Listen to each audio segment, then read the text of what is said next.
It's again, our kind Heavenly Father, we come before you. Thank you for this day. Thank you for allowing us all to make it here to this council meeting. Thanking you, Father, for these great citizens of Chester County, and we ask that you continue to watch over them.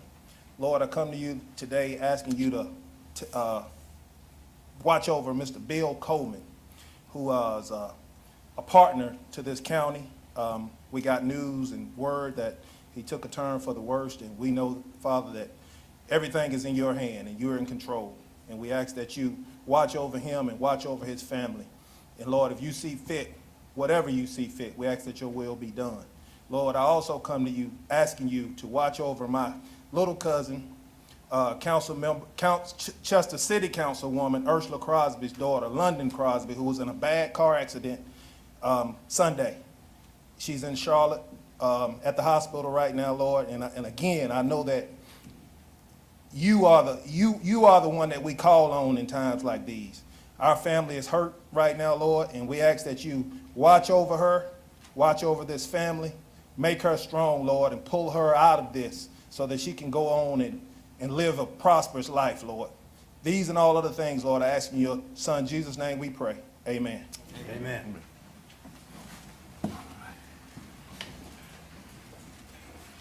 All righty, moving on to number 3, approval of the minutes. Need a motion for that for July the 3rd, 2023 council members minutes.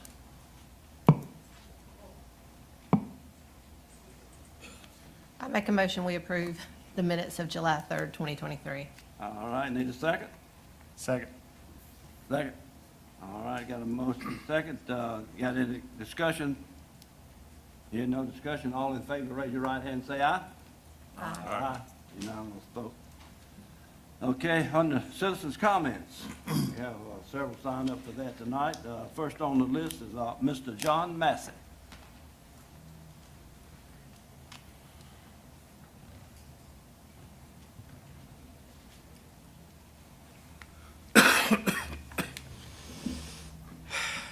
John Massey, 171 East Lacey Street, Chester. Here to discuss the importance of a responsive government, how a non-responsive government can alter the course of people's lives, deny justice. Although I'm not a violent man, I have experienced violence, witnessed the results in my 70-plus years. I was 11 years old when I first saw a newborn little girl laying face down, my favorite creek. Later discovered, unwanted by her mother, placed in a paper bag, thrown into the water. Thought it was a child's doll at first. Tragic, but wouldn't that be a matter for law enforcement? What has this got to do with a non-responsive government? It is difficult to explain in 3 minutes or less. My 16-year-old aunt married too young. She and her unborn child died too young. Both were stabbed to death in the kitchen of her parents' home. First time I made the trip to state prison, I was 6 months old. My mother and I traveled by Trailways bus. Said the long ride made me sick. I threw up. We were on the way to visit her brother on death row. Difficult for a family to live under a cloud like that. Killer in the family. People look down on you. A young mother from Columbia struck and killed by a drunk driver. A mother of 2 from Charleston strangled to death by her boyfriend. Both killers sent to state prison ended up housed here in Chester County. Inmate labor outside prison walls. The drunk at City Hall, before and after work, attended exercise class with City Hall employees. Went for a swim in the city pool. Photographs prove it. Second killer, driven to visit his new girlfriend, still serving time for murdering his former How do I know? Working for Chester County at the time, I drove the truck, took him there. Resigned from the job, became a whistleblower. That's where people like you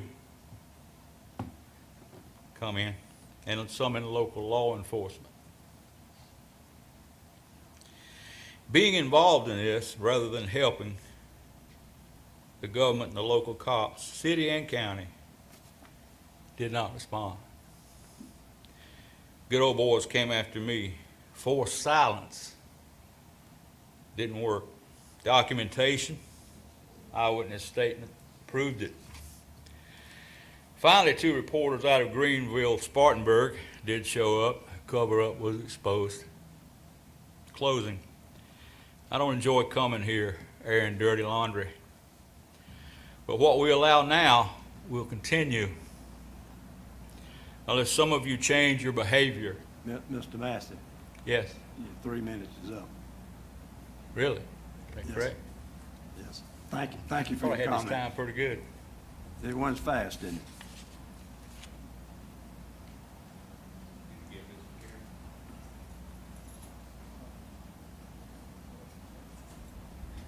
Okay, next on the list is Mr. Sean Costner. I hope I pronounced that right. Is that close enough?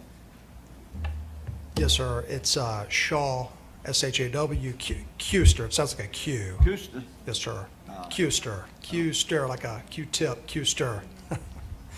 Now, I don't know if you would like me to speak now or during the SSRC. I wasn't sure. I might have misplaced my name down there as the third reading for the SSRC credits. I'm not sure. Mr. Hester, would you rather me come up? Say it again. He's not signed up. You signed up for public It would be comment. for You wanted to speak discussion on what now? during that time. He's the developer. I know who he is, but he didn't, I might have missed. That would be if Yeah. council had questions to him. Okay. So would you like me to come back and Oh, yeah. speak then? Yeah. Yeah. Perfect. Okay. Thank you. You just didn't have any public, you want to speak on something. Okay. Mr. Long told me to put it down there, so I'll listen to what he was telling me. That's all right, no problem. Thank We'll you, come sir. back to you. Thank you, sir. Thank you, sir. Okay, next is Mr. Nathan Smith.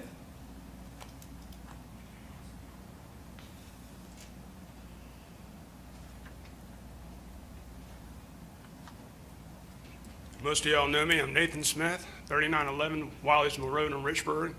I actually live in the Gateway District. And the reason why I'm here today is I know you're probably tired of seeing me. I came before and talked on this very subject, but I've been getting calls, a lot of calls, and questions. People want to know, is the Gateway District expanding? They want to know if they can serve. And I can't find an answer. I went to the meeting myself and asked, how do you serve? How do you even be considered to serve? I was told there was a waiting list. Come to find out from Mr. Hester, there's not a waiting list. So I started asking questions. I started asking everyone I saw, everyone I see, hey, do you think that people, non-residents, should serve on this committee before even considering Chester residents to serve? And every single person I spoke to said that you should consider residents before non-residents. And there's a way to make that happen. We can invite our non-resident stakeholders in the Gateway Committee to participate during the Gateway Committee hearing, meetings, and give their valuable input. I'm not against anybody on this committee. I'm for them. But the issue is keeping others out. I have a problem with that. And I think people need to be aware of that. And another thing, it's supposed to be a public committee. They meet at Wednesday at 10 o'clock in the morning. The majority of the public cannot attend that. Their minutes haven't been published online. And so it leaves me to go and try to figure out what's going on so I can give everybody answers. There needs to be transparency. That's all I have. Thank you. Thank you, Mr. Smith. All right, we have Ms. Liz Odom.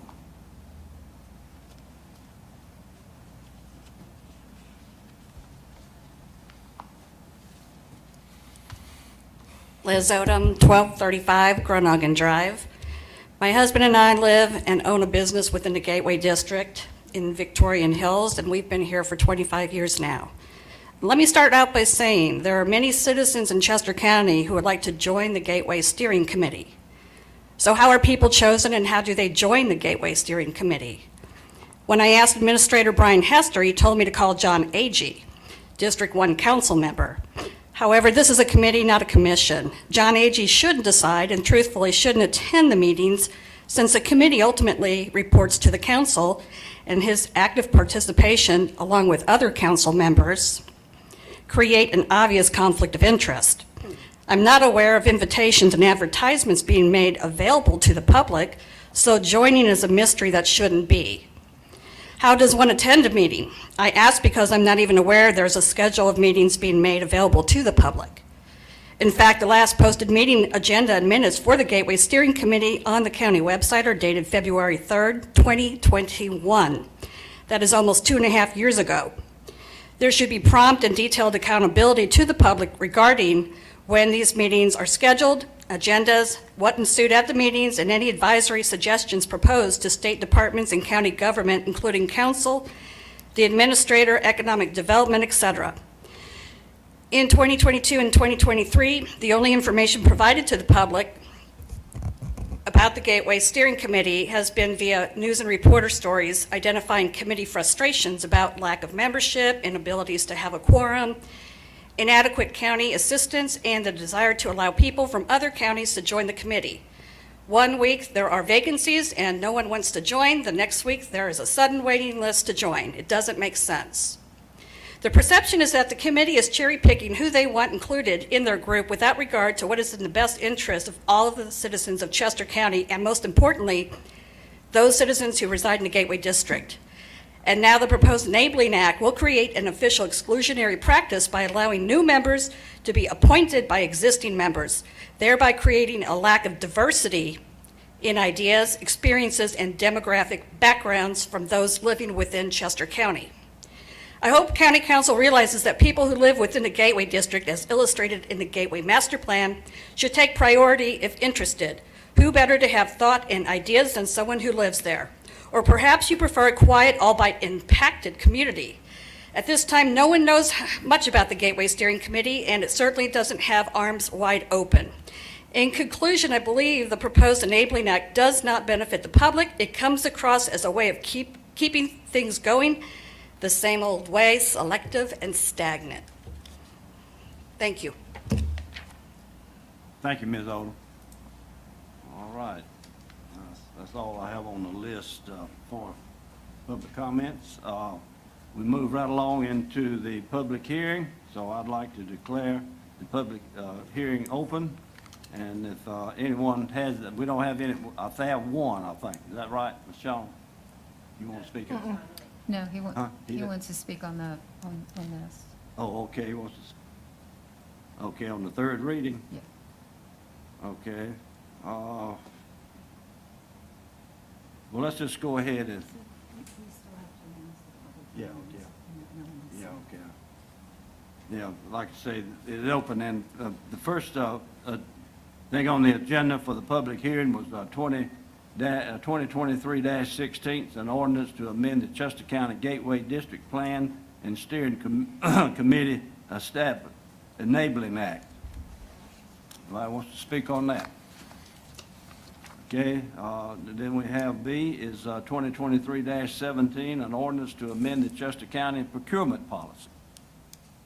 Does anyone want to speak on that? Okay, and then we have C is 2023-18, an ordinance to amend Chester County Code Section 46-23 in little. Anybody want to speak on that? No one wants to speak in the public hearing, so I declare the public hearing closed at this time then. So we move on to ordinance and resolutions and proclamations. On the A, the third reading of 2023-13, an ordinance authorizing, one, the execution and delivery of a special source revenue credit agreement by and between the county and Project 2247 in connection with the establishment of certain facilities located in the county. Two, the benefits of the multipurpose, multi-county industrial or business park to be made available to Project 2247 and the property, and 3 other related matters. I move the council approve the third reading of 2023-13. Second. We got a motion and a second. Any discussion? Comments? Mr. Kuster, you gonna come up and tell the folks about this?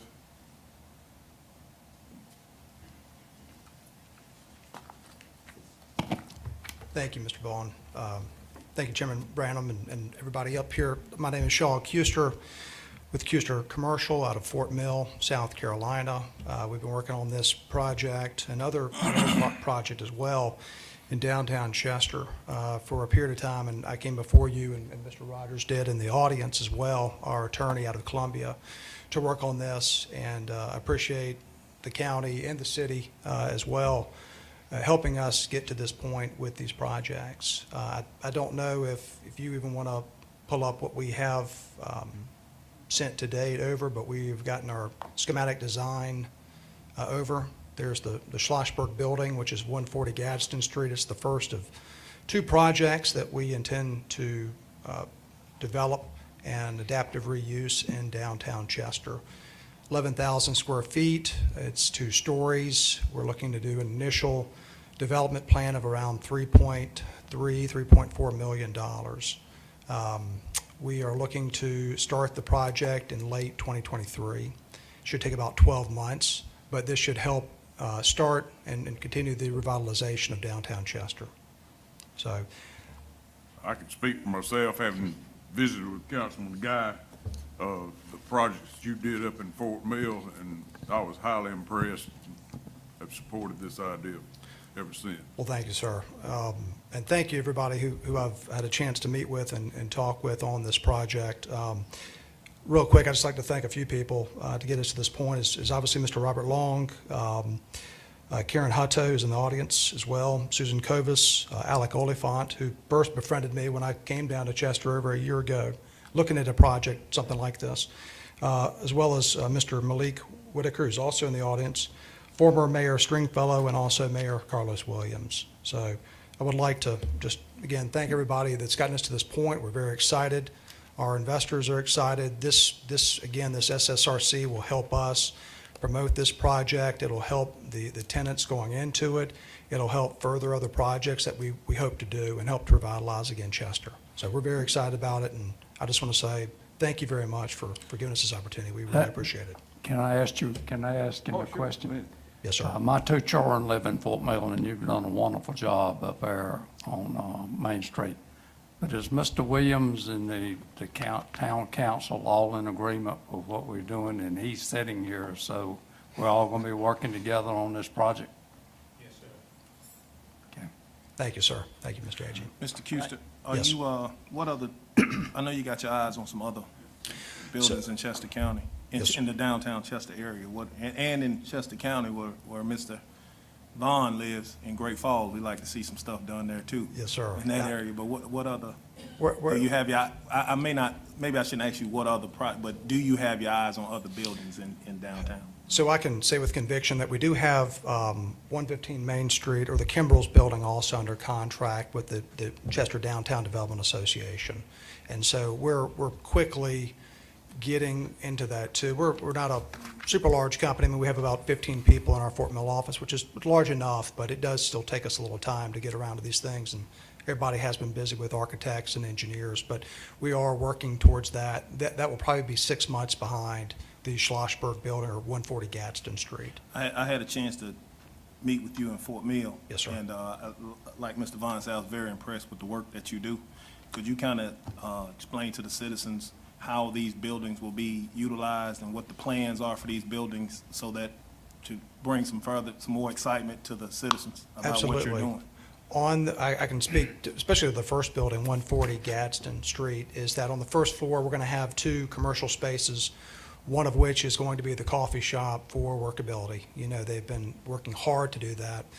With the credits that we're able to use, we're able to put that back into the project to build it out as a coffee shop for them. So aside from their operating costs, it's relatively easy for them to get in the door. So we'll provide air conditioning, bathrooms, water, sewer, all that stuff, new floor, new ceiling, we'll get it all together. Also, too, we'll be bringing back that storefront back to the original 1926 store facade, thanks to the Historical Museum who gave us those pictures.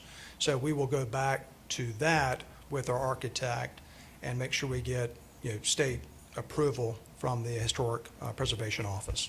So we'll do that. On the second floor, we're going to have approximately 10 apartments that we're going to lease out. And they're going to be anywhere from about 450 square feet to about 900 square feet for 1- and 2-bedroom apartments. And that will, I think, again, help with the oncoming, housing that is coming into Chester County. So that'll also get people walking into downtown Chester. That's what we learned from Fort Mill when there was nothing going on. We did apartments down there, and that really got people excited. That's when the restaurants came. That's when the retail came. That's when some offices came. And so it's something that we've studied for a long time, and I was fortunate enough to be on the Fort Mill Economic Partnership for a number of years. And so we were able to learn a lot in studying other markets in North and South Carolina. So we're taking the playbook that we used in Fort Mill, but Chester's a beautiful, beautiful area, beautiful downtown. And we are very excited. And there'll be more projects, not just of us, but of other people. When they see this, they'll also come. And so we see this as a great revitalization for anyone to come into downtown Chester. Thank you. Thank you, All sir. right, thank you. I know Ms. Thank you. Covis, you mentioned her as one of the promoters of this thing here. And those of y'all that don't relate 2247, I think that's in most townships is the Bailey Bill, isn't that correct? So if y'all familiar with the Bailey Bill, this is what we're talking about, revitalizing some buildings that would, if it wasn't worked on and revitalized, they'd probably fall down for too much longer. So it's, we greatly appreciate people coming in and improving our downtown area. Okay, any other comments or? So my only question is, so the document we're approving tonight, that's for this one building at 140 Gadsden only, or is this for both? This is for both. That's correct? for both buildings. Okay, so that's the, And the question of, the other part of that was that the city had to agree to a multi-county industrial park, and that is on their agenda for the next meeting, correct? So, Okay, any more comments or questions? Hearing none, all in favor, raise your right hand and say aye. Aye. Unanimous vote. Okay. This on the B, 6 on the B is the third reading of 2023-16, an ordinance to amend Chester County Gateway District Master Plan Steering Committee Enabling Act. It's on place. I would ask that maybe Mr. Hester could give us a update on just, there's been several versions, and this third one, I think it'd be good for everyone just to go over where we're at on it. absolutely. Thank you, Mr. Vice Chair. And so I'm going to go over the most recent changes to the Enabling Act, and then if there's any questions from council with regards to specifics, please let me know. B was struck from the Enabling Act, and that was where it stated that those originally appointed to the committee shall continue to serve until such time as they voluntarily resign. That was the only portion on the Enabling Act that addressed no term limits, and it was for original members. So that's been stricken from that. I think I said stricken, struck. Ms. Winters, maybe you correct me on that. And then under D, we added an additional sentence in there that members may not serve more than 3 terms before rotating off for 1 year. However, in red, council will reserve the right to allow members to exceed term limit if the decision is deemed by council to be in the best interest of the county. Then if you go down to F, where it talks about member appointments, we clarified, this was really just clarification on how are members appointed, recommended. And so when I read that, I saw that it was a little bit confusing in the wording, so we changed that to say by recommendation from one or more of the following, and then they're listed: existing members of the committee, the county administrator, or the county administrator's designee, or Chester County Council members. All recommendations will have to be ratified by an approval by Chester County Council. The last change that occurred was just really a wording change in Roman numeral 2, section I, and that's highlighted in blue if you have a color copy, if you can see that. And it just basically says, it was more of a budgetary thing that basically said, funds not itemized, and I'm just kind of reading the last part of this sentence, but it just said, in no event shall the committee enter into any contractual obligation, employment of personnel, or purchase of equipment, or expenditure of funds not itemized and authorized in the county budget. We wanted to clarify what budget it was discussing, and without prior written consent, affirmation, and authorization from county council. So those were the most recent changes from your versions that you had. Let me just, point out too that we are 7 months into a term, and the committee that is in place currently has 3 projects that they are working on. Major projects that they're kind of in the middle of. Those are all the lighting projects that they've done a fantastic job of finding ways to fund those on projects that may not have been fully funded, but working with the state and other resources to be able to fund those lighting projects.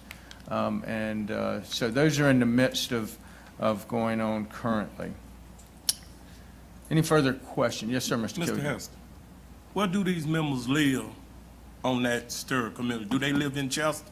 So the current membership, and I'm not sure where every single one of these currently live, but they're, maybe Miss Jennings, are you here? Would you like to speak to actually where these live to for me, please? We have 13 members, and Could you come up to the Come podium, up to the please, Miss microphone now, Jennings? Ms. Jennings. my name is Sylvia Jennings. My address is 2209 Lakeshore Drive, Chester. We have 13 members. 9 of those members live in Chester County, and 4 of those members do not, but they are strong stakeholders in property owned in our district and within Chester County. And Mr. Gaten, I think that's a clarification. That was one of the original, when the Enabling Act was originally restructured, it added that they may have up to 4 non-members on the committee. However, it's very clear that any non-resident must have a vested interest in the Gateway District and Chester County, such as property ownership, business, et cetera, but something that council approves as a vested interest. Thank you. Yes, sir. Out of the 9 that actually live in Chester, we're not talking about the 4 that had, that's 4 stakeholders or business owners, but out of the 9 that actually live in Chester, how many of those are quote-unquote average Joe citizens that don't own a business in the Gateway District? Well, Mr. Guy, I'm not sure exactly Well, how to I'm define. gonna define it like this. How Okay. many of them don't own a business that are on this committee, that, on this Gateway Steering Committee, that don't own a business, that are just citizens, that don't own a business in the Gateway? Miss Sylvia, well, and Jason Stewart doesn't own a business in a Gateway. I'm sorry? Jason Stewart, I mean, he's Chester Natural Gas. Yeah. But I'm saying doesn't own. Mr. Bennett's with the bank. Yeah, T. Melton's a fireman there. He's not a business owner, but he's a fire chief there. Luke, he's, I'm, yeah, Herbie Lutz.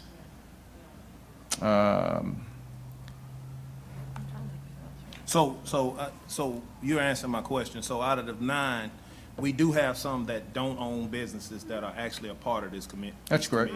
Yeah, Ms. Jennings is not a business owner in that area either. That was my concern. I would like to see some citizens that aren't business owners to give a different perspective to the committee that aren't business owners, that are actually just citizens. They can give a different perspective, and it's just always not business driven. Correct, correct. You're And, talking about poor people. Put some poor people on that business. and I think it's also important, remember, this is a committee, council. It's an advisory committee. It's not a board or a commission. There is no authority to spend county funds. It's an advisory committee, reference the Gateway District in the master plan. So I heard some citizens talking in the comments.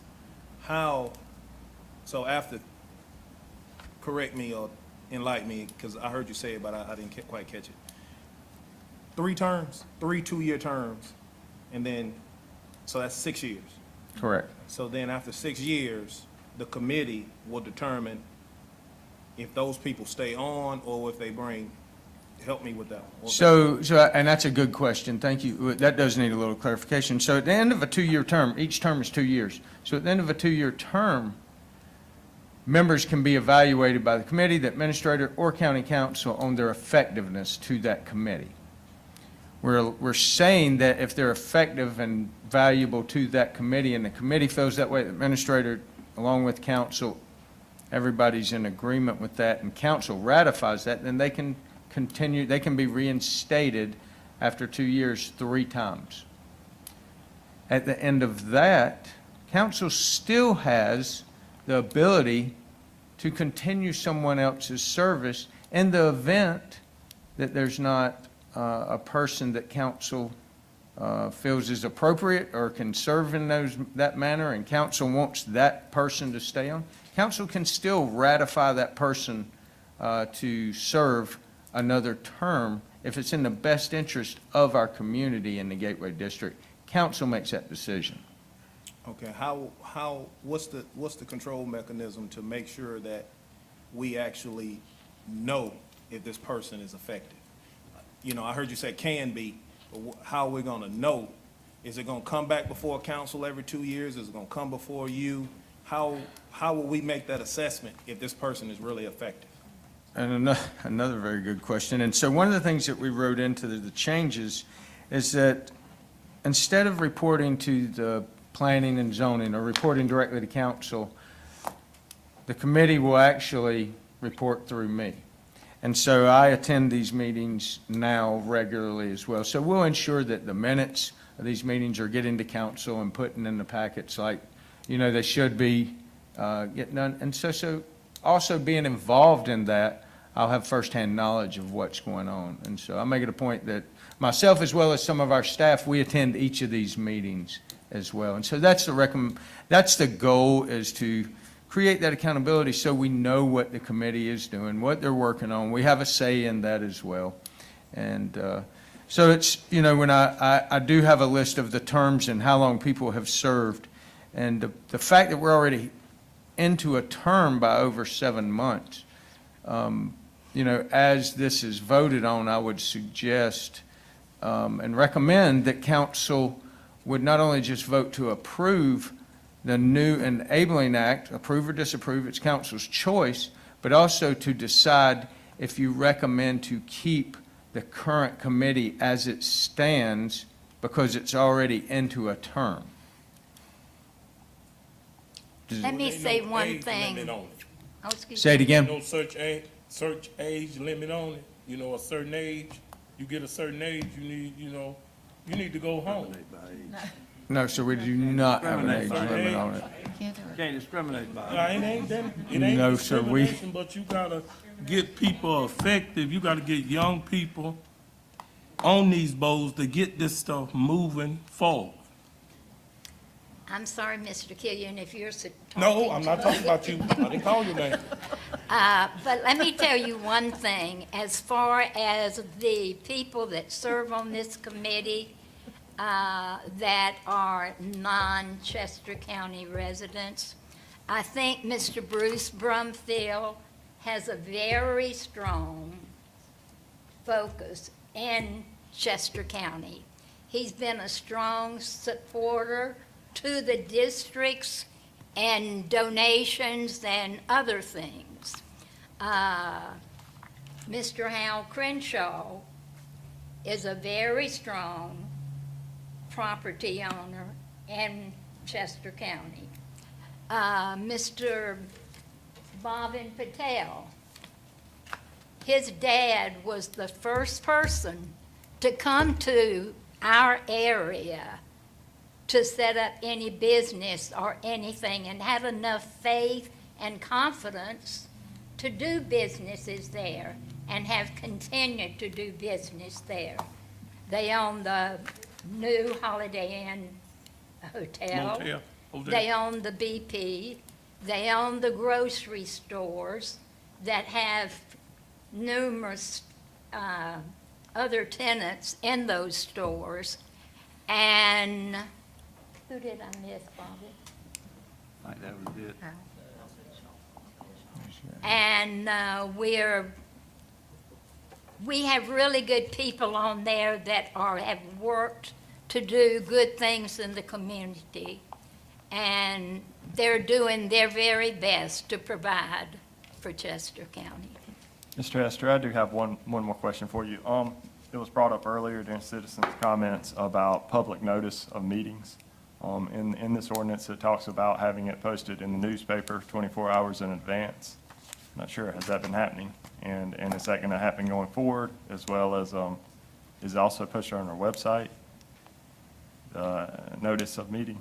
We can ensure that, and I think the meetings, I mean, they're a consistent date that the meetings are, and then there's not one in the month of July.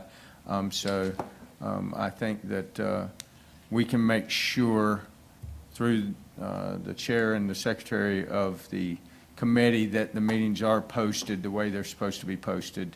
And we'll make sure there's an accurate record of that as well. So it does talk about the newspaper, but, I would say maybe equally as effective method would be the website. I don't believe the website's actually put in this ordinance. Tell me where, I'm looking just so I at can quick reference. Section 5, Part A. Do we take that as a motion to do this? We sort of got the cart before the horse here. We're doing a discussion without a motion and a second on this, so we need to get a motion and a second, then we can continue this. So I think I would ask if there's going to be a motion, and that's a change that council wants with regard to, from the newspaper to the website, add that into the motion, please, since we're on third reading. And that would be both or either or? I would say either or on that. We're working on a project right now to bring street lights from Lizzie Melton all the way down to 901. And that's in the process and is to be completed very shortly, right, Robert? And then we've also have another project regarding the lighting, which will be high mast lighting at exit 65. And we had half the money, and we now have a promise from the state for the other half. And that should be completed by the end of November, I believe. Correct. And so I feel like that's quite an accomplishment that we have done. So could we go ahead and get that motion in a second? Oh, All right, I make a motion that we approve the Enabling Act with the changes to, what is that section? Section Section 5, A, 5A to incorporate newspaper or website. Is that what we agreed on, newspaper or website? And approve all members and all current members until the end of year 23-24, which will end December 31st, 2024. All right, need a second? Second. Let's get a second first. Second. The clerk wants. the motion was for newspaper or Our website. website. It's always said that. That's not an addition. does every committee have to report in the newspaper? No. No.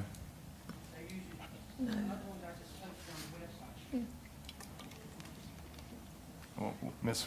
Winters, I'll say that Section 5, Part A clearly says newspaper. No, it does. It does clearly say newspaper.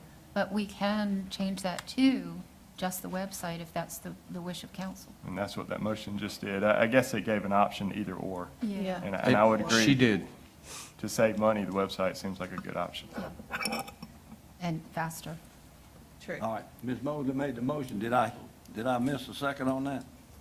I'll second. Pete second. Yeah. You did? Pete did. Oh, Pete, oh, you did, Yes, Pete, yes. okay, good. All right, now, we got a motion and a second. Is there any further discussion? I'll just make a comment. It seems like we are heading in the right direction with striking out some of these things. One of the biggest things that we struck out that I like that we struck out is, Section 1, Part B, where it says, "Those originally appointed to the committee shall continue to serve until such time as they voluntarily resign." I like the fact that that's gone, because in the beginning, I guess we had lifetime members. So now Correct. we don't. So I think that's a great change. I do also like the fact of the 2-year terms. But I just want to be clear that on the 2-year terms, there is, again, a mechanism or something so that we as council members know if a member is effective or not. And if they're not effective, we need to know that they're not effective so that we can appoint someone else. Yes, sir, Mr. Guy, and I think it's a two-part evaluation. The committee has to recommend them again, obviously, but myself, I would also have to have input into that. So, Question, I just don't want, I don't like that part about the committee being the ones recommending. Any of our other committees, are the committees recommending members? Is that standard? most of ours are commissions and boards that We council. do have some committees though. And I'd have to go and read those currently, but the way this actually was that the committee made the recommendation, they voted, and then they brought it to council. And so now what I'm saying with this is that council can recommend people. I can recommend people, and the committee can recommend people. And I think you just open it up there for more than just one source to recommend So people. who makes the final decision? If that Council works? approves We it. will. You Okay, I'm will okay with vote that. and make that decision. I'm okay with that. Okay? Also, at the end of their terms, whether it's to be 2 or 3 2-year terms, if they go off, they have to stay off a year before they can come back on. Is that correct? Correct, or they can serve in an emeritus status. There is that clause in there where they don't have the voting rights, but can attend the meetings as well. But they would have to stay off for a year. And so that will, there's a group that will come off in 2020, then to 2024. There's, I'm just trying to look down my list right now, a 2025 group, and then a 2020, obviously 2026 again to rotate. So there's some staggered in there as well. Mr. Hester, I just want everybody to get an opportunity to get on the board, not just certain people. Everybody, you could be poll and should be able to get on that board. Yes, sir. And Just me. And I think there was some confusion, with regard to a waiting list. Ms. Jennings used a terminology, but what it was there was members that had already been applications that were brought before council. And it was waiting till the new administrator got into the office.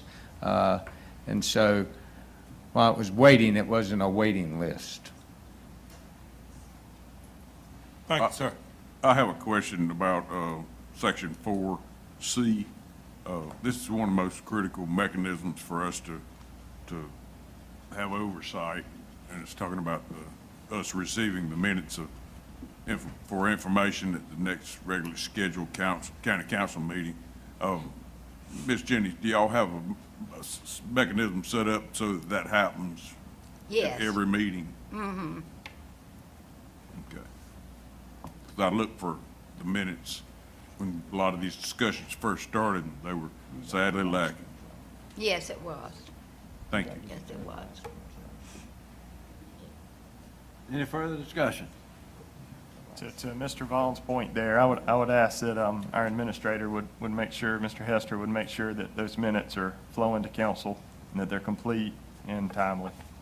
I think, because to be fair, that requirement was in the original Enabling Act as well, and it was supposed to go to the Planning Commission as well as the council, and that didn't always happen. So we need to, Mr. Hester, if you can make sure that those minutes flow like they should. Yes, sir.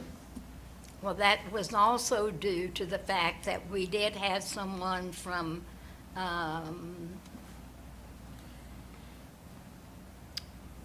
the group in Rock Hill.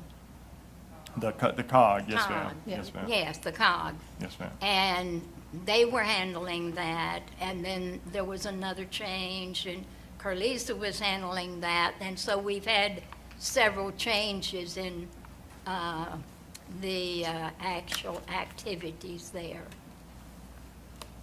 So, just so I'm clear on this as well, meeting minutes directly after the meeting and website notification, those are our two biggest issues that we have to deal with right now, correct? Okay, taken care of. Thank you. Okay. Anybody else? Hearing none, all in favor, raise your right hand and say aye. Aye. Unanimous vote. Okay. Mr. Hester. All right, thank you, Mr. Chairman. So I'll try to be brief tonight with my administrator's report, but I would like to start off by introducing Mr. Kel Benson in the back. If you would, stand up, Mr.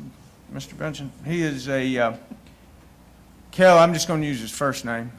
He is our interim fire coordinator, and he started this past week in that position. So he's the interim rural fire coordinator. And he is also a captain with the Charlotte Fire Department. He's been a firefighter for 21 years, and he's a paramedic for 19 years. He's got a Bachelor of Science degree in Business Administration and Management, and an Associate's degree in Fire Science Administration. He's a certified EMS instructor in both South Carolina and North Carolina. He teaches EMT courses part-time at York Technical College. He's also a private pilot. In addition to all that, he's a private pilot, and he's a drone pilot as well. And he resides right here in Chester County. And he lives there with his wife and his daughter. So I just want to welcome him publicly into that position and thank him for taking on that role for us in interim capacity. Thank you, Kel. Unless you want to say something. Yeah, you want to say something? I told him I wouldn't make him do that, so. His dad is a paramedic also, so. Fellow with that many credentials ought to say something. That's quite impressive. All right. Next, I want to move to just a quick update for the community and for council on the North Chester Fire Department. And so if you could pull up those pictures for me, please. So, hey, if you look at your screens, we have a building. We have a roof. We got some doors in. And is there one more there? There you go. There's some of the inside as well. Any more? There we go. So contractor's been installing the boxing and the gutter system this past week, and they're in the process of constructing the metal roof, which I think it just had the pill and stick on it, underlayment. I couldn't see it close enough in that picture. Yeah, it looks like pill and stick up there. So they're getting ready to do the roof and be installing it, I think, this week sometime. The completion date, which I know is what everybody wants to know, is set currently for August the 28th, 2023. So that's a little update there. The other update I wanted to give was just on the Lewis Fire Department. And I don't have any pictures of it because it hasn't been erected yet. But what I wanted to update is that we had a meeting last week, and this was intentional between Jay Williams with Lewis Fire, Mr. Benson, our interim coordinator, or fire coordinator, the engineering firm that has been working on that, Mr. Darby, and myself. And in that meeting, we all sat in our conference room, had the plans laid out in front of us, and we all took the opportunity to go through those plans very thoroughly with input from our fire experts, financial portion of it, as well as my input. What was nice about that is we haven't gotten to a construction cost opinion at this point. That's the next phase. We did this prior to that, and there were several changes that were made. There were several things that, between Mr. Benson and Jay Williams, as simple as driveway, cuts in the driveway and things that just to make sure that the trucks maneuvered properly. And doors, moved a couple of doors, added a door, but nothing that was of significant value to the project. But it's really important we do those things before we get halfway through a project, and we had all the stakeholders sitting at the table. And so I just wanted to tell you that so that you know as we move forward with these projects that is the goal, to have all the stakeholders at the table before we start that construction, before we approve plans and get cost opinions, and to try to get to where we understand what these projects are going to cost, barring any drastic, supply chain issues, and that we are all on the same page as those projects move forward. So it was a very beneficial meeting. And then the last two things that I had for my update was Mr. Guy in his opening prayer, Bill Coleman, just tragic news that we got, and we just pray for the best for him and his family. He's been for my short time here, I've built a very close relationship with him. He's a very good man, a very good partner to the county, and it was hard to hear that news. And then the last thing that I've got is just as a form of note for council, I was copied on a letter to the governor and to Mike Fanning from Deborah Parsons, notifying them of her resignation from the County Elections and Registrations Board as of July 31st, 2023. So it'll be up to our senator to make another appointment to that board, but just as an FYI for council. That's it, Mr. Chairman. Thank you. Thank you, sir. All righty, under new business, I'd like to take this opportunity to welcome our new Chester City Mayor, Mr. Carlos Williams, and also our new county city administrator, Malcolm Whitaker. Malik Whitaker. Malik, okay, Malik, sorry about that. No, that's no problem. Well, we appreciate the opportunity today. Thank the council, the city attorney, the county administrator, Mr. Brian Hester, and the clerk of council. I don't know if they even give you shout out sometime, but I'm gonna give you a shout out tonight. Well, we just appreciate the opportunity and the new vision for the city of Chester and Chester County going forward.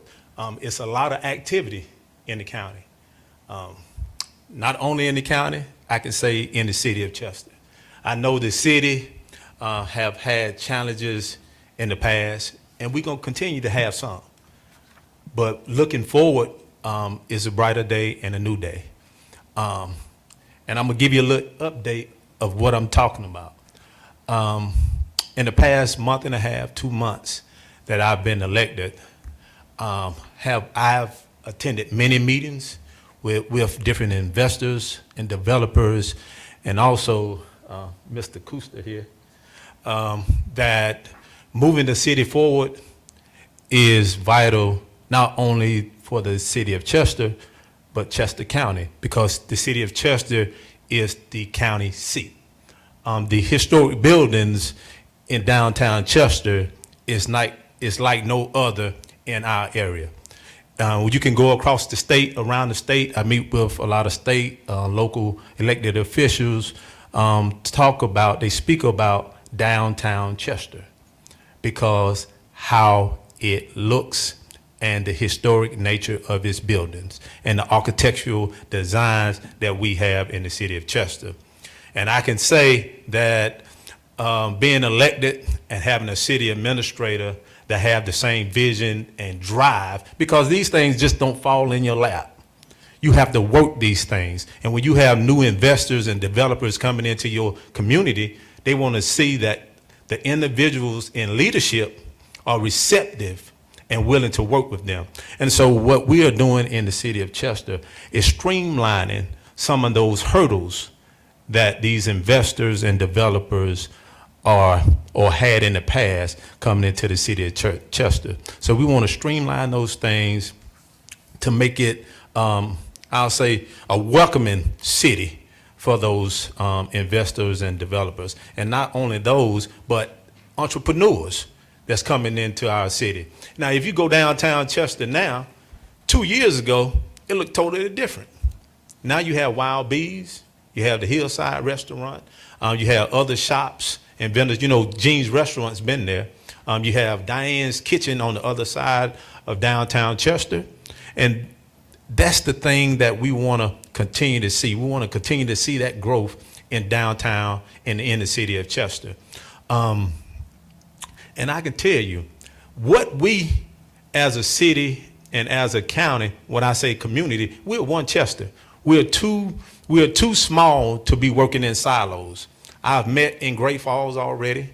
I want to go to Lowry's. I want to meet some people in Lowry's, but I drove to Great Falls. We went to Great Falls, but we want to extend our hand as an olive branch to the city of Chester, and to whatever we have going on in the city of Chester. We want to bring in Great Falls. We want to bring in Lowry's. We want to bring in Westchester, Wilkesburg, but we can't do it alone. We can't do it alone. Our citizens, if you go in the county, they're saying the same thing that the citizens in Chester. We need more recreation. Okay, we need more things for our children to do. We need things for our elderly to do. So the city of Chester a few years ago took on the old YMCA, the Chester Aquatic and Fitness Center. Now, what we should have done, the city of Chester should have reached out to the county in partnership, because the city couldn't do it by itself. But I can tell you what the city is doing. First thing that the city is doing, we want the citizens to know and the county government to know that we are getting under our finances. We are getting stable in our finances. So what the city administrator has done, he's went through the city government and the city departments and restructured a lot of things in our city government. And so right now, the city is looking good. We're looking better financially. Yeah, it's going to take a little time to get where we need to get to, or where we need to be. But now we are on a good path forward. We just received our audit, and it was a good audit. Like I said before, going forward, as the city moves forward, we wanted to partner with the county in a lot of different areas. Chester Aquatic and Fitness Center is one of them. The Chester Aquatic and Fitness Center is not only a city facility. Majority of the the members at the City Aquatic and Fitness Center are county residents. And city funds this facility by itself. Also, the tennis courts, at the tennis courts, I know the county, the school district uses the tennis courts, so we're reaching out to the school district as well to be a partner with the city of Chester. So I'm not asking for anything now, but you probably will see me in the near future asking for support and partnerships and collaborations going forward for our citizens, not only the city of Chester, but Chester County. Because for years now, the city of Chester has funded a lot of the programming and recreation for our entire county. So right now, I just want to say I thank you for giving me this opportunity to come before you tonight. And I would let the city administrator sort of elaborate on some of the day-to-day operations that the city is doing right now. Well, good evening, Chester County Council. I want to bring greetings, first of all, from the Whitaker family, Dr. Stacy Whitaker, a veteran educator, Jay Whitaker, a incoming freshman to Winthrop University, and Ty Whitaker, a Clemson University junior. I'm a USC guy, so that's kind of hard for me to say with a straight face. But Chester has welcomed our family with open arms and been very kind to us, so we want to say thank you to this community. Chairman Branham, my friend Joni Winters, my brother Brian Hester, we are really excited about the opportunity to serve this community, and we come to work. We have a great mayor. We have a great staff. Ms. Marquita Fair, our administrative operations manager, is the backbone of the city. And we're really doing the work to make you proud and to move this community forward. I've had the opportunity to work closely with some of the great leaders in this community, Mr. Long, your great Sheriff Max Dorsey. They've just communicated with the mayor, said we're one Chester. And so everything we do is to elevate this community, and we really look forward to being a city that you can trust, right? And my formula for trust is character and competence. So doing the work that's required to do the things we need for the city of Chester and also for Chester County. So we're really excited to be here and look forward to the journey ahead. Thank you. Let me ask you one question. Where's he from? Where I'm from 29203. You know where that is?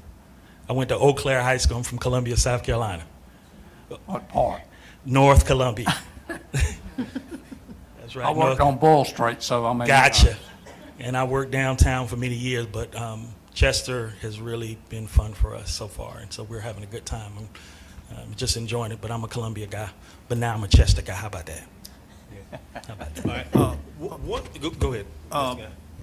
Mr. Whitaker, Yes, sir. Mr. Whitaker and Mayor, myself and Councilman Killian, we sit up here on this county council, and I think a lot of citizens get it kind of mixed up when you say county council and city council. They think it's two different things. But Yes, sir. myself, us two, we sit up here on this county council, and we actually represent portions of the city. Yes, sir.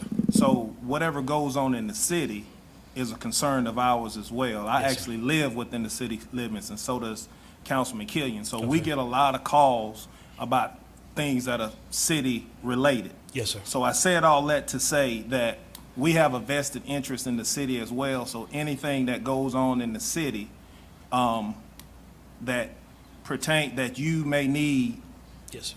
insight with the county, I would appreciate if you could get in contact with one of us, because again, we get a lot of calls Yes, sir. about city-related things that we may not be able to take care of. And one in particular is our swimming pool. Right. I've gotten several calls about the swimming pool on Wiley Park, about why it isn't open. Yes. And I can't give those answers because I don't sit on your board, but I've never met you formally for you to call me to or brief speak you. with me Yes. so that I can get those answers and give them back to those citizens that I also represent. So while we're here, I would just, Will if you do. could just let us know, or Yes, at some point, let somebody know something about what's going on with that, because I heard the mayor speak about recreation.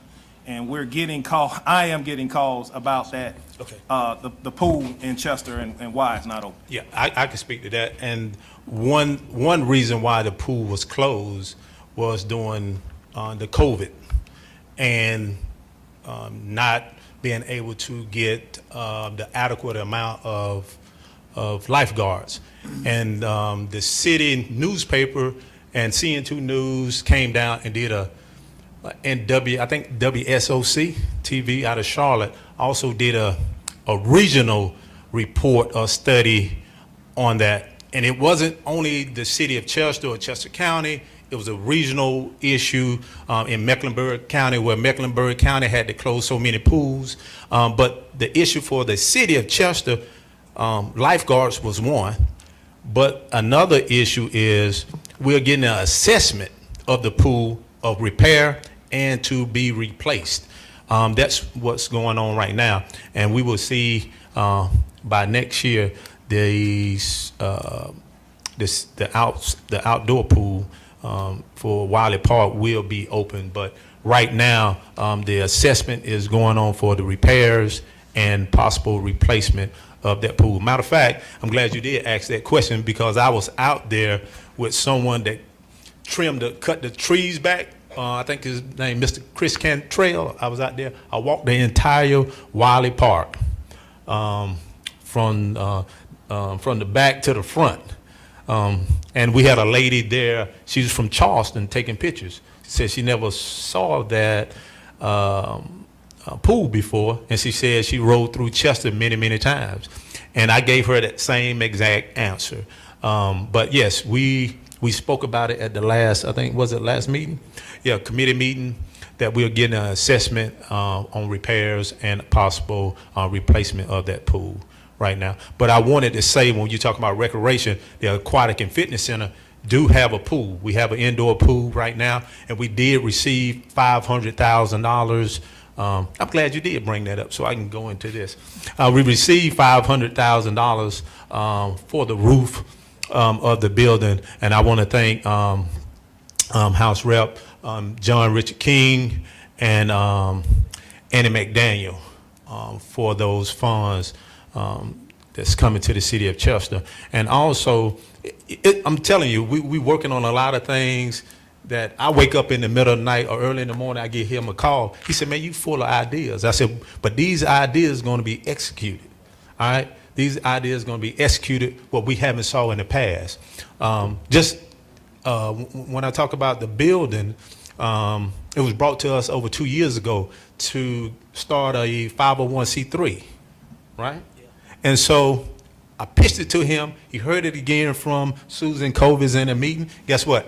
He jumped right on it. But they've been talking about it for years. But we are starting that with some people in the financial community here in the city of Chester, that we're going to build a committee also of people, that stakeholders. No one for council is going to be on that committee, but we are moving.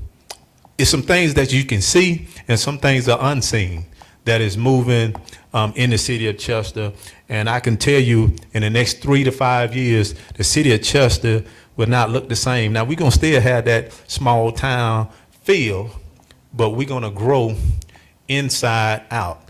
And what else? Oh, Let go me ahead. make one last comment. One of the things that, to the communication, in speaking to Ms. Covis, was we used to have, Chester used to have quarterly joint meetings, Leadership forum. leadership forums. And so we want to work to relaunch those meetings as a way of communicating with you all. And I think that was one reason why we wanted to. And we met with the county administrator, and we talked about this meet and greet that we can have on a quarterly basis to just get abreast on what's going on in the county. If Great Falls is having something, why not market it in the city of Chester so we can get the Chester residents to come to Great Falls, and the same as Richburg. But we have to support one another. For years and years now, we've been working in our own silos. I think you got Mr. Patel here that's doing a lot of business in the Richburg Gateway area. And, we welcome him to downtown Chester. we can bring you in downtown Chester. I know a lot of places that you can do some business at. But that's what I do. I advocate for my city. I even advocate for the county on the state level. So going forward, let's make it not about this silo over here, this silo over there. Let's make it one Chester, and we can do better things, bigger and better things together, working together in Chester County. So I appreciate the time. I appreciate the opportunity. But the city of Chester is open for business. Thank you. One more question. I guess you say I'm full of questions, but I saw you guys on the agenda, so it's the perfect time for me to ask these questions that I've been asked. As far as the city parks, what is the plan to get those city parks back up to par? I know I've noticed within the past year or so, those parks have gone down. They don't look quite like they used to. I know we had some people that were Parks and Rec people who were taking care of some of that stuff, and I think there's been some, I'm just gonna say it, in the neighborhood where my mother lives, in Fraser Park, there's a park that's dedicated to my father, George B. Guy Park. That park there's just a sign there now that says park.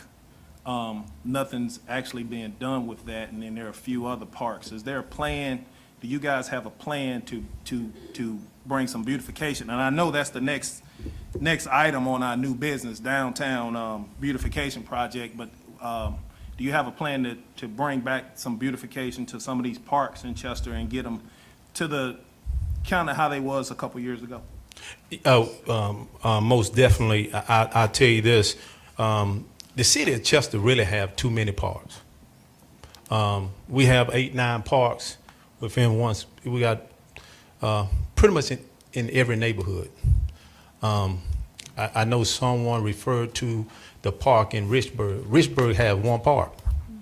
City of Chester have 8 or 9 parks. And like I said, we had some challenges in the past, but we've purchased about close to $50,000 worth of lawn equipment. We're going to hire a person dedicated to those parks, and that's another issue that I'll say that we had. Well, it was a good thing that we had in the past. I know when Miss Carlisle Riley was living years ago, the county actually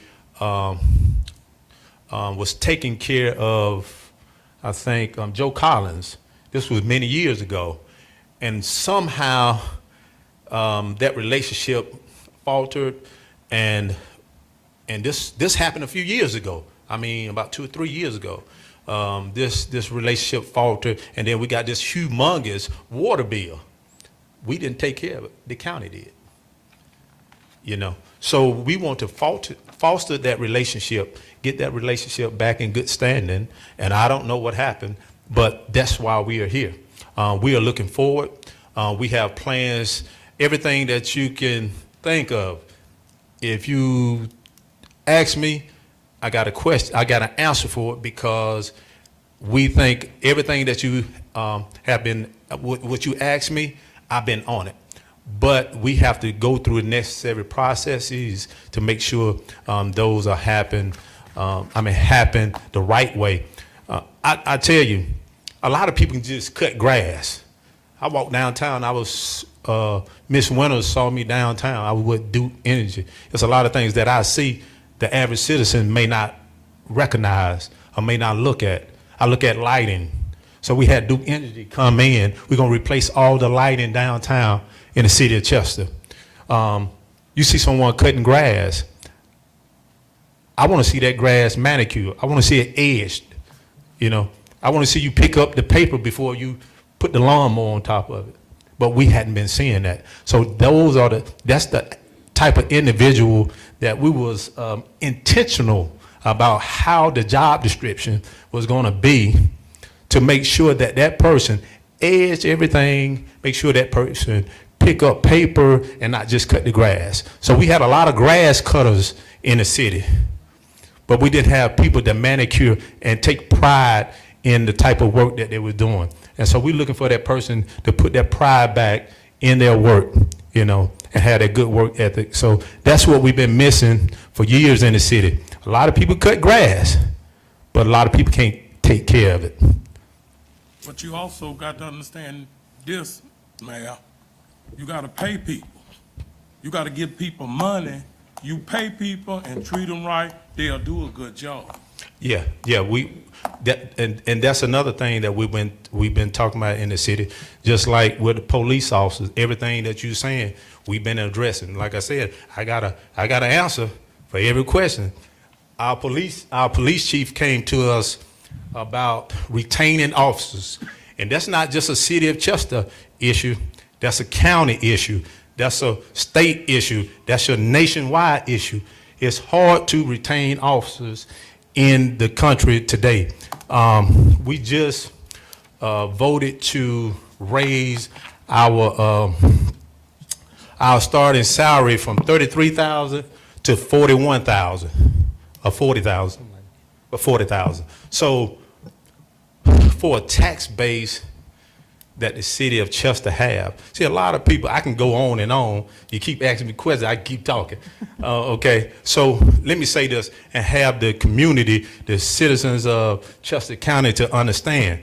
The city of Chester, many, many years ago before I was on council and even became mayor, we lost the mills in the city of Chester. You lost the mills in the city and in the county, Lancaster County, York County. Not only that, the city of Chester lost its schools. We had schools over there in East Chester. We lost the junior high school. We lost College Street. We lost Dora Jones Gale. So why is the mayor saying that? Because you lost traffic. You lost traffic, foot traffic. You lost parents. Thousands of people each day come into the city of Chester, picking up their children. We had grocery stores in the city. You had A&P. You had Big Star. When you take that away from the city of Chester and then people moving out, guess what? Your tax base drop. Your tax base drop. A lot of people don't understand that, but you coming back to this day, we can't keep looking back. We just ain't have a plan. We didn't have a plan then. We got a plan now. Because if you keep saying that, we keep going back to 20, 30 years ago, guess what? We're going to stay back there 20, 30 years ago. Right now, let me keep on talking, because I got some good information for you. So the houses that we are tearing down, when I say all of them going, that's what I mean. We're going to clean up East Chester. We're going to clean up York Street. We're going to clean up Brooklyn. We're going to clean up Mill Street. We're going to clean up all of them. You can quote me on this. All of those houses are coming down in the city of Chester. And we want the county support for those thoroughfares that's coming into the city to go down as well. We get a lot of calls in the city for county, for First Street, Second, Third Street, Gale, because it's so close. That's why I say we are one city. So you get calls, we get calls. Gale Mill, the Eureka, First, Second, Third, Fourth, Fifth Street, that is county. That's not the city of Chester. We get calls on a daily basis of crime, how things look, but it's the county. But I try to address it because I'm in Chester. I don't say call the county official. I say, how can I help you? How can I help you? And I would ride as the mayor or as a council member to First, Second, or Third Street to address that issue. You know, so that's what I'm talking about. If we keep living in silos instead of trying to help each other out in our community, we'll never grow. But that's the reason why I'm here. So we can continue to build on those relationships and to have that quarterly meeting so we can be abreast of what's going on in those areas outside the city and throughout Chester County. But I can tell you, it's a lot of interest in the city. And there's a lot of interest, and I know you guys know, in the county. There's a lot of interest in Great Falls. There's a lot of interest in Richburg. Go ahead, Council. I had told Mr. Brown when I got on council I told him, I said, what happened to Chester? Chester was better back then than it is now. When I was growing up, you had something in every building downtown. Didn't I tell you that, Mr. Brown? That's right, Mr. Chester King. was better back then than it is now. And I agree with that, and that's why I'm saying it's coming back. If you go downtown now, and I think I saw you down there, Councilman Killian. You got Hillside Restaurant. You have Wild Bees. You got Broad River Mercantile, where Scott Clyburn is doing an amazing job on the entire corner. You have Get Fit with Troy Fitness Center downtown. So you got a lot of things. You got another business opening downtown with perfume and cologne and all that. And then you have another one that's coming with men's suits. We can't even buy a suit in Chester, but one coming downtown. But it's coming downtown. But these are the things that the people don't know.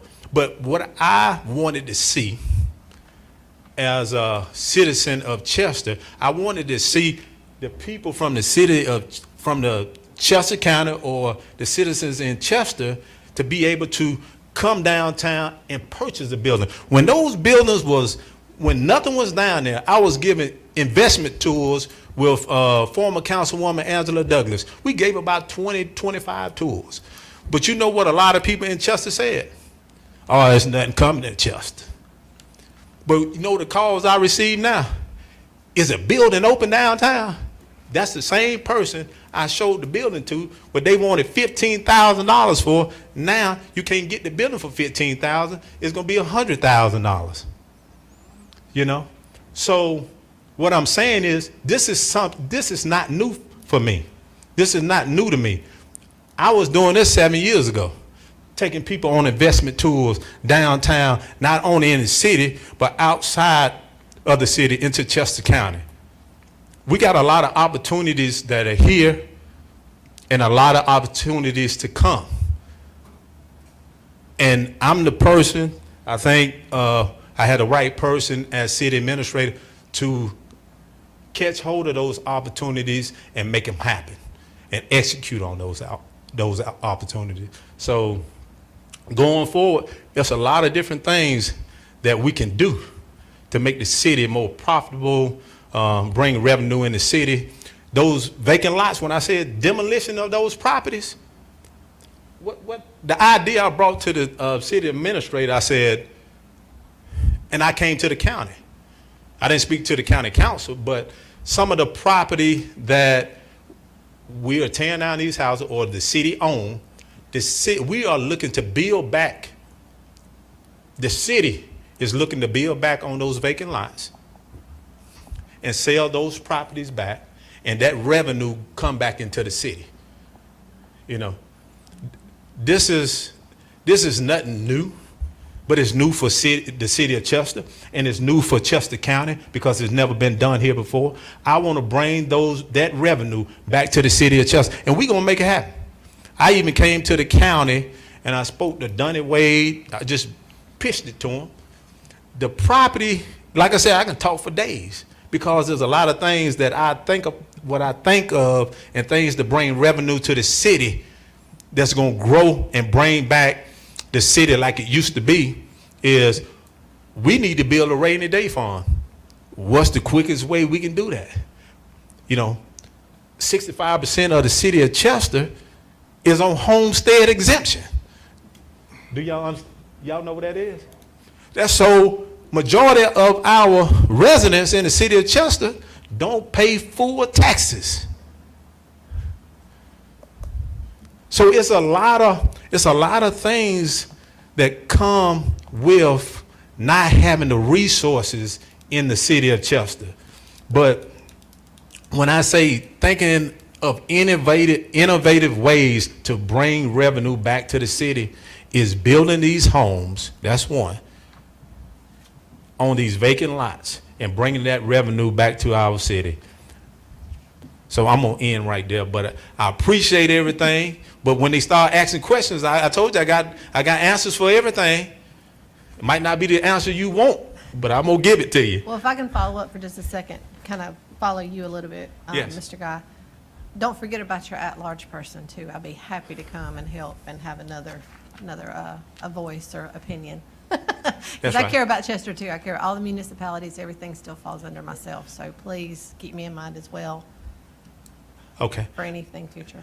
Where do you think I spent last Saturday? Hopefully downtown Chester. I was riding all over downtown Chester, Okay. from Round Circle, Roundtree Circle, Mm-hmm. all of it. And the little house that you're building in your city is really cool. Somebody's got a great idea to come in and take these vacant lots. And if First Street, Second Street, Third Street, Fourth, Fifth Street, Fifth Street over on Eureka, I remember when that was a planned development and Springs took care of it. Mm-hmm. But bringing these people back to the city of Chester is critical for this county, just like what Ms. Barber knows is doing down at Richburg. There's a plan in Richburg to help. And it's going to take Chester, Richburg, and Fort Long to make that high, number 9 corridor really the lifeline of this county. But I did enjoy riding over your city Saturday. Okay.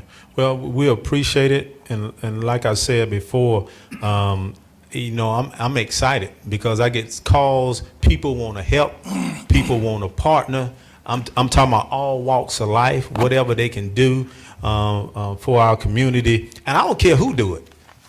I just want to get done. See, that's the thing. People want to say I. What about we? I want to see it done, and so I don't care who do it. If you need me, I can be in the background. I'll be there for support. Let's just get it done, Chester. I love you. We're gonna hold it to you. We're gonna hold that to you, Mr. Mayor. That's right. We're gonna look for those things now. Oh yeah. All right. Thank you. Thank you, Mr. Mayor and Mr. Administrator there for those remarks, and we're looking forward to working with you, and we hope that all those ideas you got come to fruition. We sure do. Okay, moving on to under number 8, under B, we got the downtown beautification project. Mr. Guy. All right, so item B under new business, downtown beautification project. Miss Karen Hutto called me, and she has a passion for, again, the city of Chester, which I actually represent and live in. And we talked on the phone, and she wanted to come and express her passion for doing some beautification downtown. She has some pictures here, some things she want to pressure wash, and some things she would like to put plants, and she has a whole pitch that she wants to present to us on how she can get this done. Okay, yes. As he said, Karen Hutto, I don't need that. Karen Hutto, Downtown Development Association. I'm Sandra Stroman, also with Downtown Development Association. And I feel right now, I really don't need to speak tonight. Everyone here has already voiced what needs to be done to downtown Chester. Mr. Guy, I want people to be excited about it. Mr. Agee, I want you to drive downtown and be proud and say, this looks wonderful. So I'm volunteering, or part of CDDA's mission is beautification. We've never done that. It's long, long overdue. I don't even know when the last time was any beautification was. I know, I think Carlos planted a few little annuals one year on the sidewalk. They might have lasted a month. But anyway, this is nothing like that. It's major. I'm wanting landscapers. I'm getting a lot of different people invested in this, starting with the planters on top of the hill. I already have the city in on this. Malik, it's great. At the top of this page, on the papers that you have, I have beautification committee, Chester downtown. I have the county of Chester, also the city of Chester. And this hasn't been circulated, but I put this on here because I know you want on this. I know you want in on this. And just like all of you have said here, I'm saying the city, but it's not just the city. This is the county. This is a before and after picture that I passed out. And if any of you haven't been downtown lately, it's really sad. This picture was taken 3 days before Easter. The Saturday before Easter, it was all level to the ground. I mean, it's just horrible. But, I mean, big time. so many plants and so many flowers that there's no room for weeds. Some of the women that I know, some churches I know, may adopt a little garden, a green space, and we're talking about the parks. That may, develop on into a park. Even in front of the memorial building, and the memorial building right now looks great, but it can be softened a little with planters. And I'm sure all of you know areas. Any green space, we redo all the green space and then add to it. Anything that we can come up with.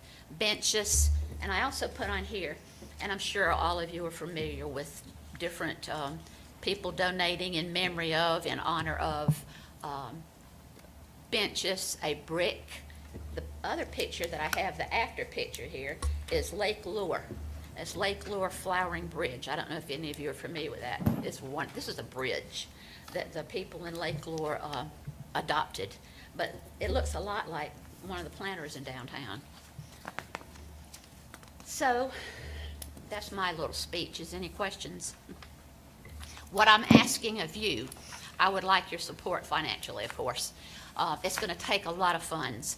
Right now, I'm also part of the Potting Shed Garden Club in Chester. The city has donated some funds to redo this park. And just to give you an idea of what planters and flowers and all this costs, the little breezeway next to Jean's Restaurant, that's costing the garden club $9,000 to do. That's 2 benches. They've put flagstone in there. We're doing this right now, and then planting all the bulbs, the flowers in the fall. So, all this stuff is expensive like everything else today. One thing we want to do too is we want to make sure that when we plant, that they will be plants that will last.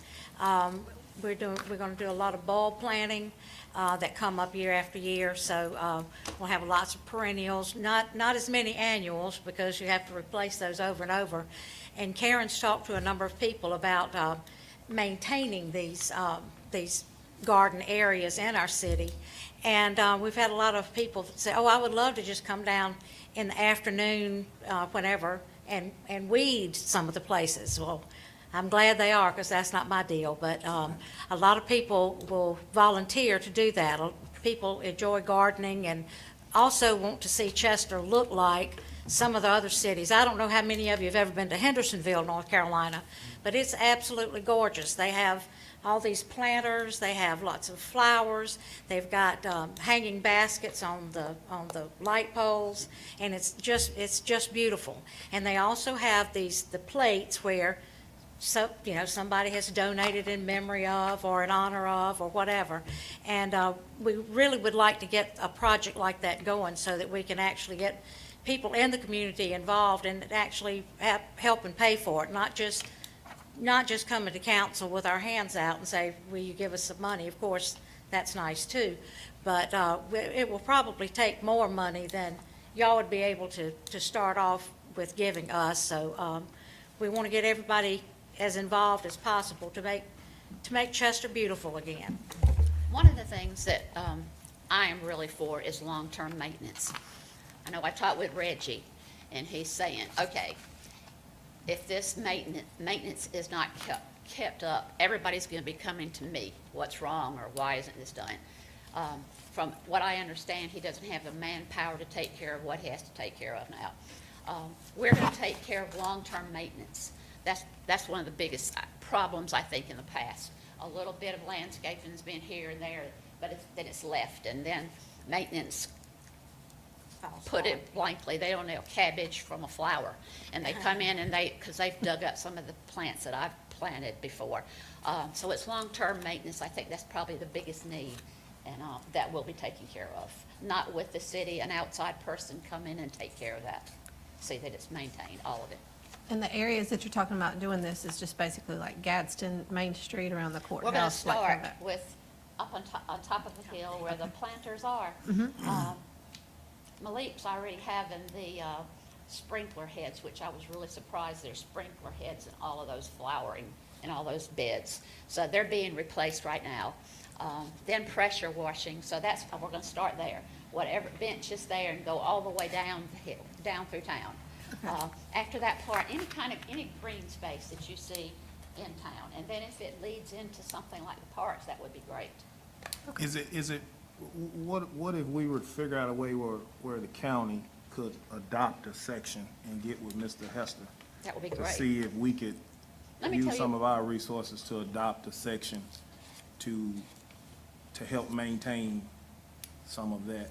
I know the cost wouldn't be that great to utilize some of our manpower to adopt something, once they get it planted or they get it, pressure washed and cleaned up. I know the city is, involved, and she just mentioned some sprinkler heads and things of that nature. What could we do from a manpower perspective to assist her? And then going forward, depending on how this goes, I would like to see something put in the budget next budget year to help fund what she's trying to do. So, while Ms. Hutto was talking, there was a couple of things I thought of. Number one, in our budget, we have allocations. This could be something that could be built into our allocations. But I was also thinking about the ATAX committee and the local ATAX committee, and just trying to think through in my head if this would fit in from a tourism standpoint. And I really don't see why not. Just kind of roughly thinking it through. Now, that deadline's passed. Right. I've thought about that, but maybe that guy at the back of the room could tell you, but I don't see how it could fit in with tourism. If there's- Again, that's something that we'd have to sit down and Right, kind of work right. through, just Yes. to look at the applications. What we were It's gonna, really it's about what's bringing people to downtown. I mean, I know you don't have a hard number, but obviously the more beautiful downtown is, Sure. Yeah. and the more there is, so anything that's an improvement. right. But Mr. Guy, with all that said, I think we can sit down and be creative and see how we can help. I have a question, and this is kind of a question for Malik, and just by the way, for council, we have established a very good relationship, and many times when you guys have called me with issues in your districts, I reach out to him, and he handles those right away, and we have a good lines. But I have a question about downtown and some of this beautification. Have you got a plan in place for sidewalks? You're welcome to. Yes, sir. We do have a plan in place. We have actually $150,000 in the Penny project. Yes, we're working with our engineer, Dennis Corporations, to bid out a project. So one of the things that we're, first of all, thank you for that money that we have, I think, though, for those 13 projects. We just did our ADA bathrooms. They're almost complete. We're about to start the police station. And we have $150,000 in funds for the sidewalk project downtown. okay. So we're working on that. And thank you, Yes, Mr. Whitaker. And that was more, Ms. Hutto, is I want to make sure too, if council's talking about us putting money in or taking a project on, sidewalks are in dire need. Yes, sir. I spend a lot of time down there, and so I think that as long as we're taking care of those things, then this beautification will work as well. Benches, you hit the nail on the head with benches. So. well, it's not only benches. That's only one thing.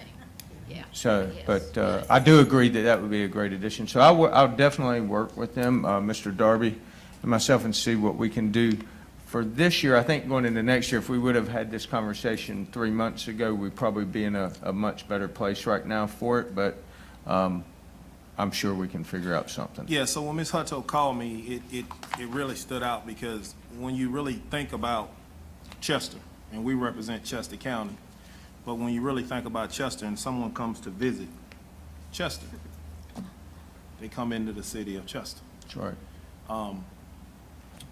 Our county is named Chester County, and that's what they think about. And that's when they come and they visit. If they're gonna buy a house in Richburg, they're gonna drive into the city of Chester. And the city of Chester has to look representative to where they wanna spend their money. So we have a vested interest in that as well, to make sure that if the city can't do it, that we're able to assist in things of this nature, so that when these developments and people want to move here, they're happy with what they see. So I think we need to try to work with her. I did notice on this sheet right here, Chester Downtown Beautification Committee. Could you just elaborate a little bit on what this form is and how this works? What this is, well, it's not just the city and the county that I'm gonna ask for funds. It's everyone downtown. It's all the people, the major corporations that you already know of in Chester that are good sponsors for anything that goes on in Chester. So, being with CDDA for Hilarity or Hog on the Hill, I'm part of the group that always goes around to ask for sponsorship. So it's the same people we're gonna go to. So it's gonna be big funds. And that's just what I was gonna ask, for the county to come up, put in their budget an amount, like $5,000 yearly to help with maintenance. Of course, that's not gonna cover it, but you're gonna be a small part of it. So that's what I was gonna ask for. I don't know about this year. I hate that I wasn't here 3 months ago. And I think we have some allocation to a couple of events. Is that correct, Mr. Darby?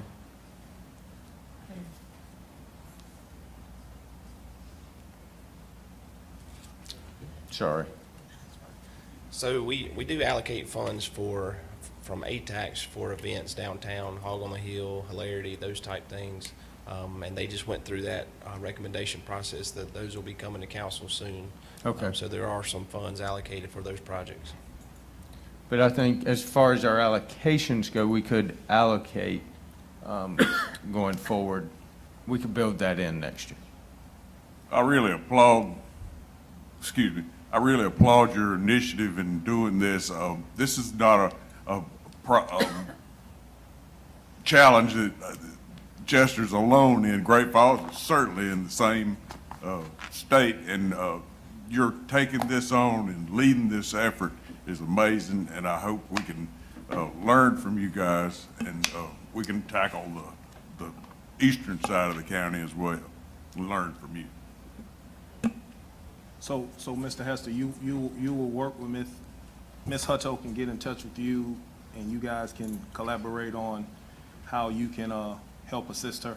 Yes, and you've got my email. You can reach out to me this week by email, next week by email, and then myself and Mr. Darby will sit down and, do you have a specific ask that you're looking for that, because the one thing that I would like to have walking away from here tonight with this is full council approval to, not necessarily to a vote, but make sure we have a consensus here as to what you're looking for as well. Well, I don't know about this year. Like I said, I know the budget has already, I'm late. But I was going to ask for $5,000 for maintenance to put in the budget yearly. I don't know what you can come up with at this point, but. Okay. All right. Thank you. So, thank you. You're welcome. Thank y'all, ladies. Appreciate it. Okay, moving along here to C, under council to approve the sheriff's office to enter into a multi-year contract with SOMA or SOMA Global Incorporated for a new record management system, RMS. Sheriff Dorsey, that this is, the sheriff's will bring his department up in compliance with the state law, and it also will be funded by the state, so that's good. Thank you, Sheriff. Well, good evening, everyone. I've sat here and I've listened to some great speeches, and I was actually going to get the mayor to just, if you don't mind, would you say this?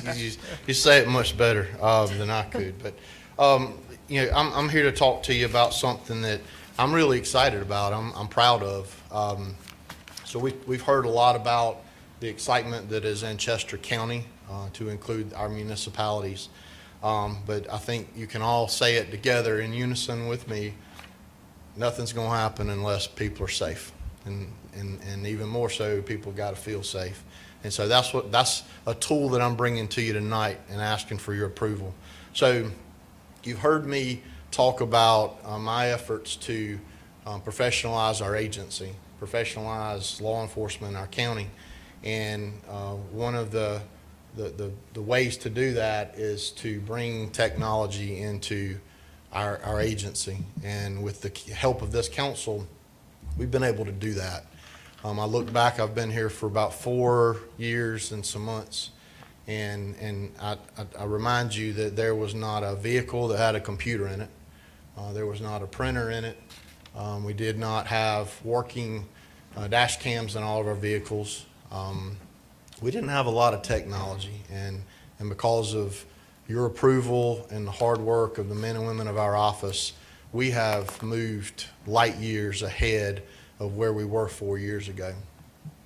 I have brought many things to you, and I have talked to our community about the technology advancements that are available out there that law enforcement's using all over the country. But those have been pieces here and there. But we have been in need of a central records management system to bring all those pieces together and catalog that information in a way in which we can readily search that database and use that data so that we can make better decisions and become more effective and efficient. We have had a records management system, I know, since at least 2008, 2009. There was an agreement executed by Sheriff Richard Smith back then with a company called LawTrack. The system was what he used in Fort Lone, so he brought it to the sheriff's office, and that's been the records management system ever since. It was a very simple system. It did not allow for the gathering of data and kind of understanding all that was being collected and what that meant. It really met the minimum standard that is required of SLED and the state in which we do our incident reports. The day that I got here, I recognized that that was an antiquated system. And imagine how technology has advanced in the past 15 years. And that is one piece of technology that our agency's been using, and it's been the same for 15 years. We recognized 4 years ago that we needed to change that. But in order to do that, we knew it was going to take a lot of money. And I have not looked back. I know the last 2 years I've put that in my budget request through, I think I was seeking for it to be fulfilled through rolling stock or something like that. But realistically, I told Mr. Hester and Mr. Darby, I recognize that's a bunch of money, and it was not our top priority because we had other priorities that we had to meet. I knew that I had to find a way to get that money some other way. And tonight I come to you and tell you that we have. And that has come from our General Assembly. Led by Representative Randy Ligon, but with the help of the entire delegation from Chester County. And in particular, the Speaker of the House, the Ways and Means Chair, Mr. Bannister, Senate Pro Tem Alexander, and even the governor. There were a lot of people that went to bat for us to get this money, and I'm here I'm here proudly to say that Chester County has been given the money to fulfill this request of a 3-year contract with SOMA to implement, to outfit and implement and pay for a 3-year contract for this company. Now, what this does is, when a deputy comes to your house and a crime was committed, they're required to complete an incident report, and that's at its basic form. That's what this system is. It is an incident report system. But over the years, we've been required to do other things, and especially year before last, with the passage of the PACT Act, law enforcement agencies are required to do other things, and that's what this system does. It is a comprehensive records management system. It will provide a mobile CAD system for our vehicles. It will provide an employee management system, which is mandated by the PACT Act. It provides for a red flag warning system for employees, a critical response system, accreditation management, which is another thing that we're seeking, accreditation, state accreditation. It merges with our jail management system that we already have. It integrates with our CAD system and our dispatch. Technical support, training on the rollout of the product, has a statistics dashboard. And right now, when we're trying to gather information, if we get a FOIA request or any of you ask, hey, how many calls have you had here? Well, it's not that easy. We have to go through our CAD and dispatch. We have to compare that with this antiquated system.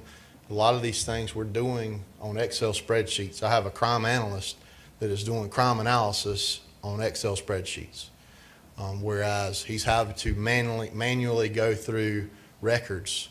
Whereas this system, up and running, fully operational, we can gather that data with a click of a button. I want to tell you that it's a significant cost. This system, once it is upfitted and implemented, it's going to cost $124,125 a year. That is a huge contrast to what we're paying right now, which is about $5,000 a year. So that's we recognize that's a huge increase. But I tell you, first of all, technology has changed tremendously in 15 years. What the system that we're using right now, it is the absolute minimum of what is required by law. And this system can do so much more. Plus, it can bring in those other things that we already have. We have a great CAD system that was implemented 2 or 3 years ago. We've got a great jail tracking system, a jail management system.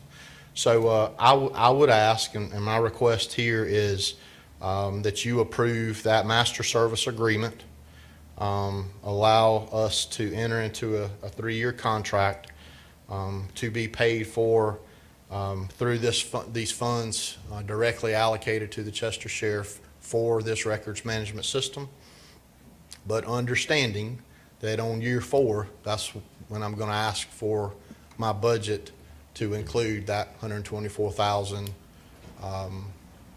going forward. This isn't one of those things that we just say, hey, we're going to try for 3 years and we'll do something else later. This is a system, and let me talk to you about this. For 4 years, we have been demoing these systems.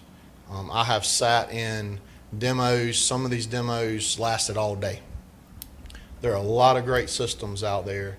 This is the one that we have really enjoyed. This is the one that we appreciate. This is the one we want.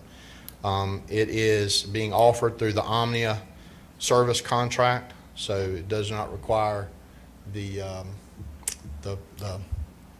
procurement, the bidding, and all that, even though it's a significant amount. Because of the Omnia buying power, we don't have to go through the bidding process. So I'm asking for that. I'm asking for you to approve that. You know, I'm being told that that money may not really fully come in until October, November. I've talked to Mr. Darby about that. He's aware of that. But it is coming. The budget's already been passed, so it's a line item in the funding bill act. And so I'll be glad to answer any questions if I can. I do not have an answer for everything like the mayor, but I'll do my best. Okay. Mr. Chairman, if I may ask a question. Okay, well, like I say, if you wanted to, just go ahead and somebody make the motion to do this and to enter a 3-year contract with SOMA Global, and like I say, first 3 years will be paid for at $124,000 plus a year. After that, it's going to fall back on the counties unless we can get some more legislative help. And I'll be glad to go and beg for some more. All right. I'll make a motion that we approve the sheriff's office to enter into a multi-year contract with Soma Global Incorporated for new records management system. Second. Motion and second, any discussion? Any question? So, Sheriff, I have a quick question. Start date, they'll start right away? Yes, sir. And that's a process, and I'm not fully. aware of that. I believe it's up to a year. I think it's a Is that your 12-month implementation time? Yes, sir. Okay. Yes, sir. And that's right, and then they would start, our 3 years would roll from that date? Upon full implementation. Okay. Correct, yes, And sir. so, that's just what I wanted, and you're integrating CAD, JMS, all your 911 stuff, integrating, so There's no an- additional? Correct, Okay. right. Yes, So, sir. just for council's knowledge, I just dealt with this when I came from my previous job, and so we had just went to a new RMS system. Soma, we looked at Soma, we looked at probably like the sheriff, every one of them out there. They're all at the Tyler, conferences, Zerker, they're all at the Central vendors. Square, And they come yeah. in and they demo. And so Soma was a good one that was on our radar too. So he's got a quality product. The price is a good price. I will just tell you, the price is very reasonable for the size of agency and everything. So what the sheriff's getting here is a quality product, and what this RMS system will do is light years ahead of where he is now. And it's data that's needed. It's data he's required to give the state and federal governments to get grants that he can't extract currently under his system. So just give you that little bit of knowledge about the product. The chief deputy had to go to a church meeting. He was here. He has worked really hard on this thing, and his position is, look, this is going to get us light years ahead of where we should have been all along, but it's going to make us more efficient. It's going to make us more effective. And I say that in that we can use that data that we're collecting. We just can't really interpret it well now to know where we should be. Where should we be putting deputies? We can use that data and become more effective. Any more questions? Hearing none, do we have a motion and a second, correct? All right, all in favor of allowing the sheriff to receive this grant, I guess you would call it, for 3 years for the Soma Global Incorporated. So we'll, all in favor, raise your right hand and say aye. Aye. Unanimous vote. Thank you all. Appreciate it. All right. Thank you, Sheriff. Okay, moving along to D, discussion regarding front-loaded garages. Mr. Agee. Back in May, I went down to Richburg to the town council meeting, and after the meeting, I spoke with Mr. Marion, Bill Marion, who was until recently the head of the Elections Commission for Chester County. And Mr. Marion pointed out to me, we just lost 2 housing developments into Chester County. And so one of the questions has been front-loading housing. And Mr. Marion and I had a long conversation after the meeting concerning front-loading housing. And he pointed out to me that the town of Richburg has a planning department. They have their own zoning type laws and things like that. And they were written by Spencer & Spencer, the law firm in Rock Hill, which wrote the Rock Hill planning and zoning things. And they're exactly alike. I said, well, why is Chester County not like this? And in that, the legal verbiage of Bill Marion, which I'm not capable of keeping up with, it basically said that you have front-loading houses are not allowed. You have side-loading, which means the garage is on the side.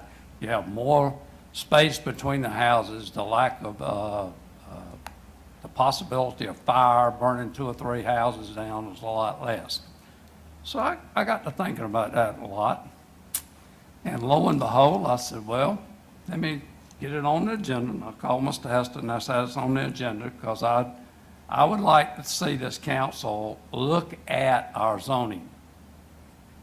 It's not up to Mr. Levis to decide. It's not up to the zoning board to decide. It's up to this council to decide if we want to have 2 houses per acre or 3 houses per acre. And the $15,000 is what killed the developers coming in. They did not want to pay $15,000 more per acre for the 3 houses. Okay. So I would like to see us do that. And that was what my intent was. Well, lo and behold, Saturday morning, I got up and went riding. And I rode all over the city of Chester.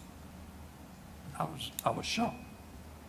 Because I saw a lot of stuff going on that the mayor pointed out. I thought that was pretty cool.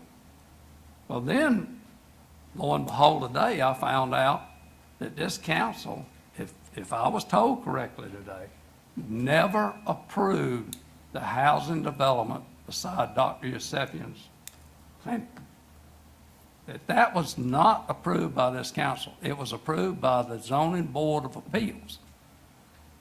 And I don't remember the people that voted for me voting to let the Zoning Board of Appeals tell me how I needed to vote on the county council. So I don't know if that's all true or not, but I'd like to see if that is. Because we don't need the Zoning Board of Appeals, and I don't know about the legalese of this, Ms. Winters. I have no clue about this. But I can't believe that we would give the authority to a group of people to override what we said. Now, that may be possible, but we have 100 houses already built beside Dr. Yusefian's medical clinic. And if you average 2 young kids per household, you're going to have 200 kids knocking on the door at Louisville Elementary, Louisville Middle School, and Louisville High School this fall. And they're building houses every day. And I'm a libertarian basically at heart, I guess, because I don't think I have any right to tell anybody how they should live.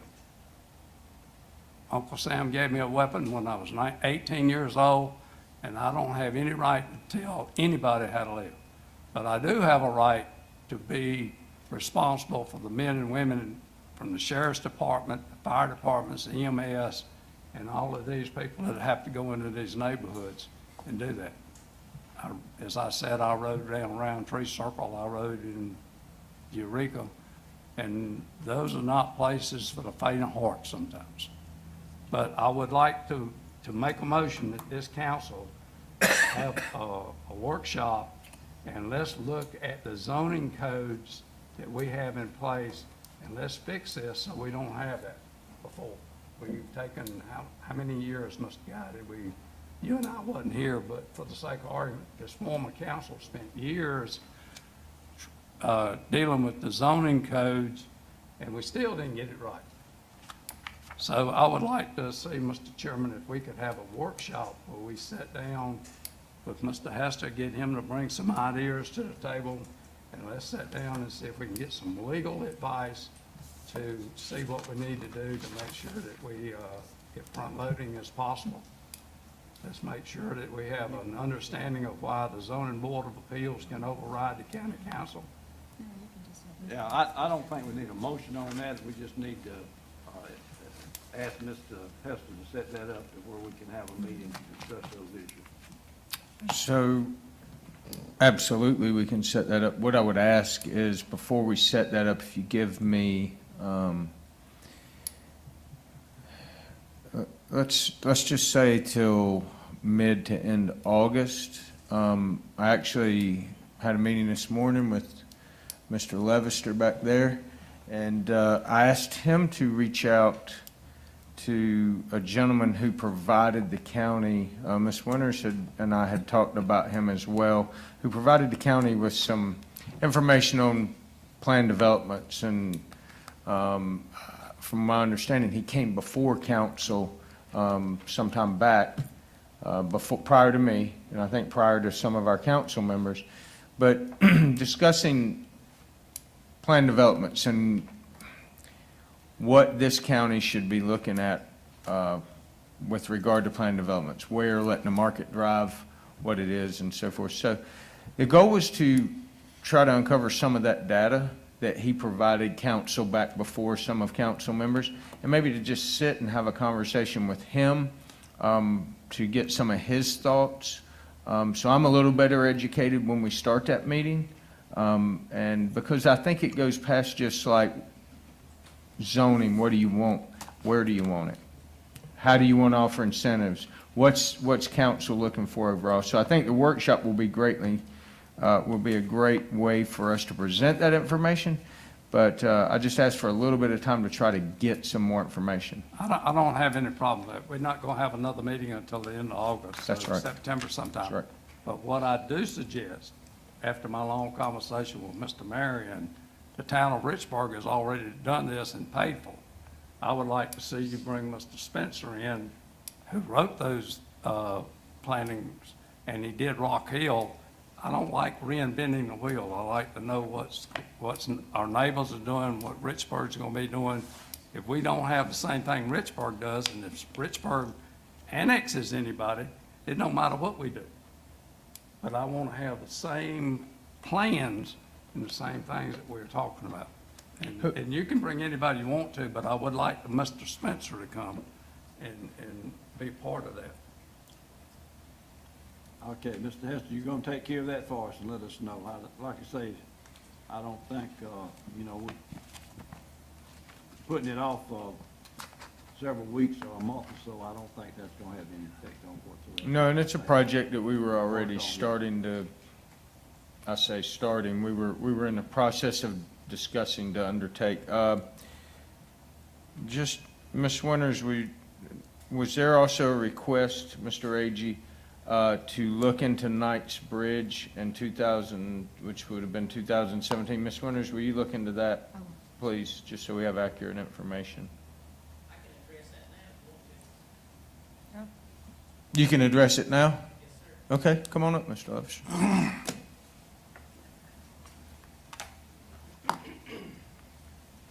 Good afternoon, Council, Mr. Hester and Joni. So the ZBA with the current zoning has the ability under a special exception to approve a cluster development under the current zoning, which is RS1. So they didn't bypass y'all. The current council at that time that done the zoning gave them the opportunity to have that ability to approve that. That was Now, my. if you under- want I- to, that if you was- want to change it, that'll be Oh, something that county council Trust me, needs. if I have to vote on it, I'm gonna vote to change it. We did not elect them, the council, the citizens of this county did not elect them to be able to do that, in my opinion. The county council, previous council may have gave them that authority, but hopefully this council will draw that back in, because that is not right.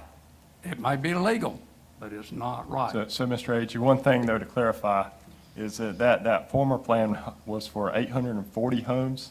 Oh, And this, well, I don't think you do. So it was for 840 homes, and this council voted it down. But Knight's Bridge is not for 840 homes. It's a different size project. 500. No, No, it's not. it's 298 homes. Well, the plans that I was shown today are 500 homes. There's 298 homes in that I'm just development. telling you, nobody's got the truth. I just want to know what the truth is. I was shown the truth. Come see me tomorrow or this week, and I'll show you the plans that was approved by the zoning board of appeals.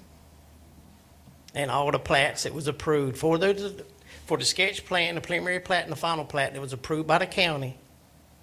I can show you those whenever And you'd I'll like to come see them. I'll follow up with that with him as well, Mr. Agee, and he does, I keep It a works book. for you. You and need to bring it to me. I'll take care of it. To me. I'm not going to come to him. I'm going to come to you. Yes, sir. Yes, sir. Taken care of. All right. Any further questions for Mr. Levis? Thank you, Mr. Levis. Thank you, Mr. Levis. Appreciate it. All right. Is that all you had to say, Mr. Agee, on this subject? Yeah, thank you. I appreciate it. Okay. All right, good. All right, that takes care of that. Then we move to number 9, executive session. So we're going to go into executive session to discuss a personnel matter in human resources, to discuss the personnel matter in rural fire, to discuss a personnel matter in parks and recreation, and to discuss a personnel matter regarding the position of a project manager. So I'd like to have a motion to go in executive session. I'll make a motion, we go into executive session. Second? Second? Second by Mr. Wilson. All in favor, raise your right hand and say aye. Aye. Unanimous. We're in executive